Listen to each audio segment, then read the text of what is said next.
Hey everybody, so obviously I am not a history teacher, so all of this right here is simply to understand Gatsby better, and it's only in the relevance of literature, which means I'm not going to be able to cover every single thing your history teacher would cover about the Roaring Twenties. I'm only going to cover what's relevant for you to know for Gatsby. So now we're entering into the era of the 1920s. Let's go! So in the 1920s, this is where Gatsby hung out, right? In the 1920s. And that's our next book that we're going to read is The Great Gatsby. And our Great Gatsby hung out in this era. So yay. So the Roaring Twenties were defined by three main forces. First, you have incredible economic prosperity. Hence my drawing of the money. Don't make fun of my drawings. I did the best I could. Not really that artistic, but I tried. So there's the money, incredible economic prosperity. This was a time that the economy was at a major high and people were doing really well off the stock market, and just the economy was booming. So people were very much just enjoying money and what they could do with it. During this time also, there were a lot of new people in America because of immigration.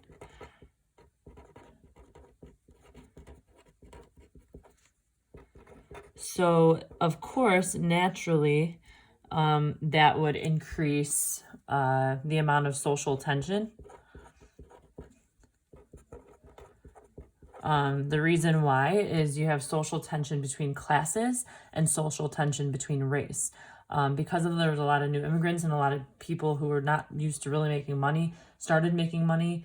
You had this tension, which is why I have the arm wrestling going on here. But there's a lot of new immigrants in America, and of course, you have people who were always rich, born rich, families for generations were rich. And then you have these people that just made their money for the first time off the stock market, who basically thought that they could just ride with they could just like roll with these old rich people, these people that have been rich forever. And the problem with that was that they didn't have the social graces. The newly rich people didn't really have the social graces that the always rich people have, because they didn't grow up in that refined society. So they don't know those rules. They don't know those social graces. So there was a lot of tension between them, but there were also a lot of tension between races as well. And the reason why this is important is because a lot of these immigrants came to New York, and that's why and that's where the story of the Great Gatsby takes place. So that's important to know. Finally, one of the last things is this is a defining period in examining the American dream. So we're examining meaning and opportunities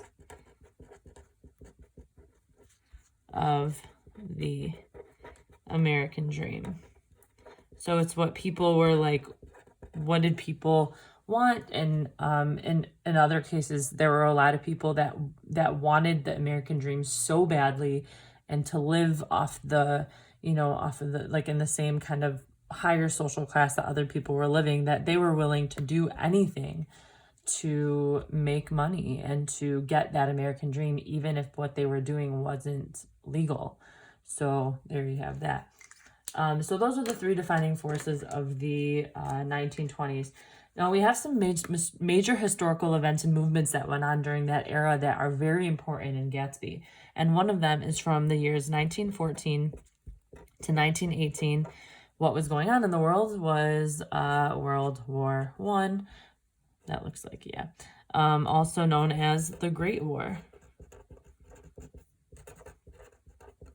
So the Great War is also known as World War I. There were a lot of players in World War I, but mainly I'm going to talk about the two kind of main forces. There's my fighting people.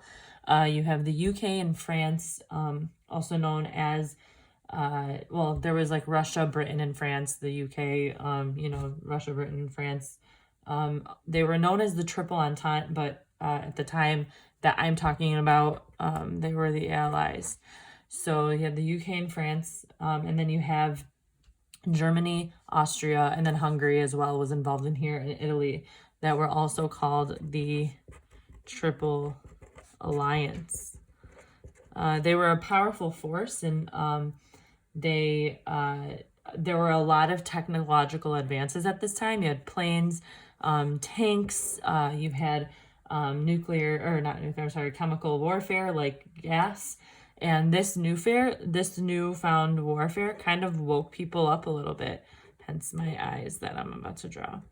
It just made people kind of woke. So you have the Triple Alliance and the Allies, or also known as the Triple Entente, if you want to go with the Russia, Britain, and France allies. And then in 1917, this is where we got involved in the war in 1917. It was already going on from 1914 to 1918. And so this is when the USA got involved in the war. So we were in it for a year, and as you probably know from your history classes, declared war on Germany, and that's why we got involved and decided to help, and we declared war on Germany. So U.S. got involved in the war, and in this case, why is this important? Because Gatsby was one of the 4 million troops that were sent to France to help. So there were 4 million troops sent. Gatsby, in the story of The Great Gatsby, was one of them. And that's a huge number, by the way. So Gatsby had a strong connection to World War I. So after the war, many returned home. And when they did return home, this is supposed to be like a war medal, but kind of looks like Superman underwear. I don't know. But they returned home heroes. The ladies loved them. They got their medals, they were decorated war heroes, and so and the government had given them money and to spend, and to kind of live after they got home because they didn't have jobs. But then what ends up happening is that they spent it all in the booming economy because they wanted to party and they celebrate and spend and whatever. And so they spent the money that the government gave them. So they had to enter the labor force and work in order to make money, which is also what Gatsby had to do. So, that's what happened when they got home from the war. So life after the war, once they came home, there was a major emergence of major cities. I know I said major twice, but it works. Emergence of major cities, and this caused a lot of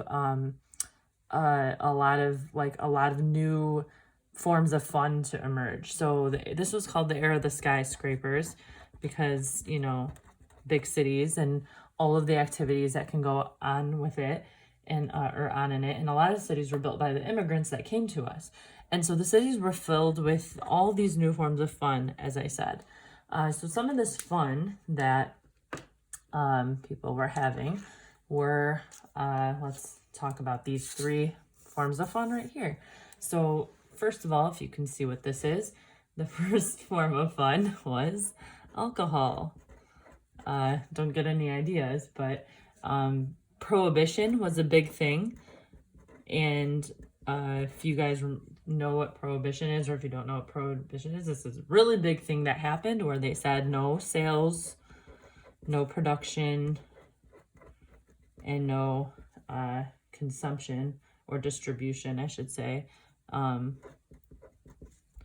or distribution of alcohol. So since it wasn't allowed, since that wasn't allowed, you'll see in Gatsby that there was this regulation of laws, of these prohibition laws, and they were segregated between classes. There was unequal regulation. People stocked up in rich people stocked up with booze in their basement, and poor people got bashed for having alcohol, which is another thing you'll see in Gatsby. So unequal regulation. All that means really, unequal regulation of the law, was that rich people would not get busted and poor people would. And unfortunately, there were people that believed that they were above the law during this time that would sell, produce, and distribute alcohol. And because of that, you'll see this in Gatsby. You have an emergence of powerful gangs.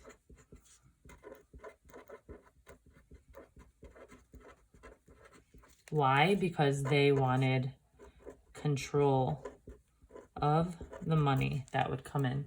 And there was a lot of money that would come in controlling this illegal market, control of money, and, you know, the illegal market basically is that money. So there's the whole thing about alcohol. And then, so that was one form of fun, is people partying, drinking, not really caring or thinking about, you know, thinking about anything. Then, because they just wanted a way to have fun and escape. So then we also have another form of fun was jazz. And that this kind of relates alcohol and jazz, because jazz was kind of like a new type of music that people were listening to and dancing to and drinking to. So you have big names like Duke Ellington, if you've ever heard of him, and Louis Armstrong. Both are big name jazz artists.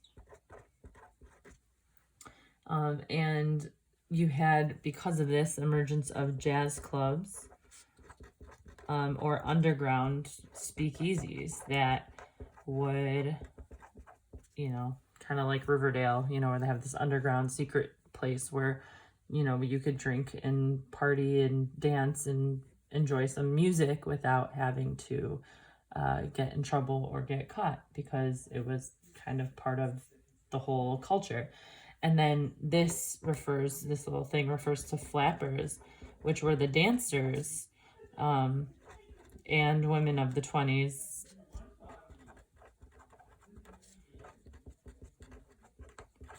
These women of the 20s were kind of dancing. There was like a whole bunch of dancing, rebelling, drinking that went on in these jazz clubs that would kind of be a new form of fun and a lot of fun for them. And then there were also some more technological advances. So you have more technological advances. So we would have cars, right? You would have motion pictures.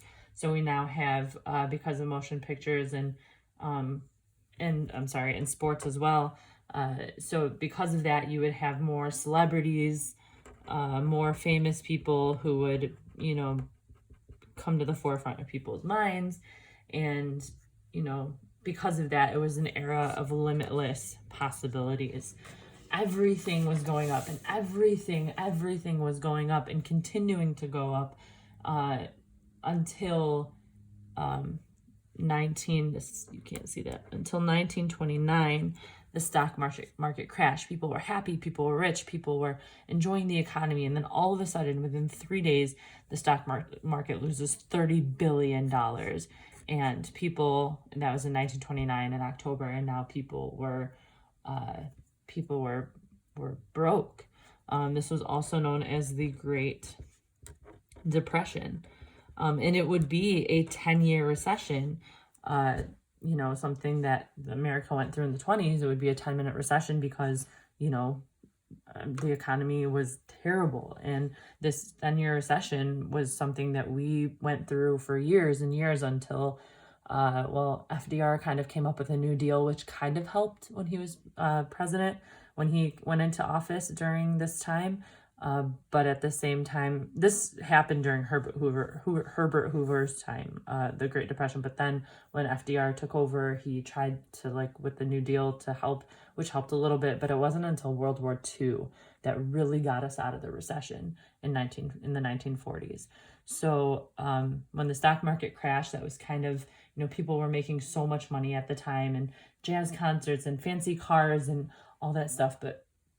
And people were careless. They put all their money in the stock market.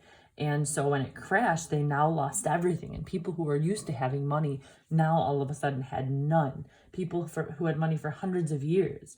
You know, and then there were, you know, like I'm talking families, generations. And of course, you know, when it crashed, it was called, that was the Black Tuesday.